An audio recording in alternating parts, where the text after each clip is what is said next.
తెలుగు ప్రజలు ఎక్కడ ఆపదలో ఉన్నా వారికి భరోసా ఇచ్చే పార్టీ తెలుగుదేశం పార్టీ అని విశాఖ జిల్లా పశ్చిమ ఎమ్మెల్యే గణబాబు పేర్కొన్నారు. ఈ రోజు పార్టీ కార్యాలయంలో ఏర్పాటు చేసిన మీడియా సమావేశంలో ఆయన మాట్లాడారు. నేపాల్లో చిక్కుకున్న తెలుగువారిని కేవలం 24 గంటల్లో స్వస్థలానికి తీసుకొచ్చిన ఘనత మంత్రి నారా లోకేష్ దేనని గణబాబు తెలిపారు. కూటమి ప్రభుత్వం ప్రజల సమస్యలపై పూర్తి శ్రద్ధతో, శక్తి సామర్థ్యాలతో పనిచేస్తోందని అన్నారు.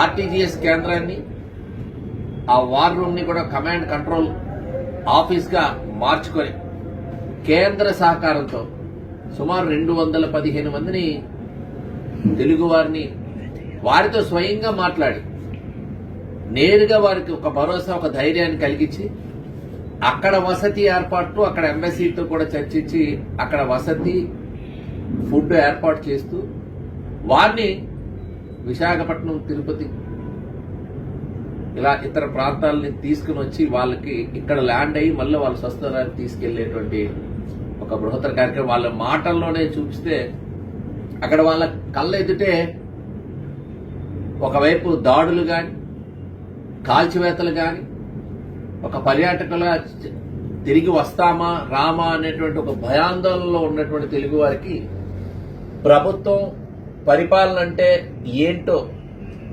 సుపరిపాలన అంటే ఏంటో చూపించినటువంటి నాయకత్వం ఈ రాష్ట్రంలో ఉండటం. చంద్రబాబు నాయుడు గారి అడుగుజాడల్లో నారా లోకేష్ గారు సాంకేతికంగా ఉండేటువంటి, ఎందుకంటే అక్కడ ఉండేటువంటి ఫ్యామిలీస్ కానీ, అక్కడ ఉండేటువంటి పర్యాటకుల్ని మ్యాపింగ్ చేస్తూ ఉన్న టెక్నాలజీని కూడా ఉపయోగిస్తూ వారు ఎక్కడైతే సేఫ్ ప్లేస్ ఉంటుందో అది కూడా ఐడెంటిఫై చేసి రియల్ టైంలో వాళ్ళకి సాయం అందించేటువంటి క్రమంలో టెక్నాలజీని కూడా ఉపయోగించుకోవడం, కేంద్ర సహకారాన్ని తీసుకోవడం, నేరుగా వారికి ధైర్యం చెప్పడమే కాదు, వారి ఊహించని విధంగా 24 గంటల్లో మాట్లాడిన 24 గంటల్లో వాళ్ళని స్వస్థలాల్లో ల్యాండ్ చేయడం అనేటువంటి వారు మాటల్లోనే ఈరోజు ప్రయాణికులు వచ్చినప్పుడు వారి మాటల్లోనే విన్నాం.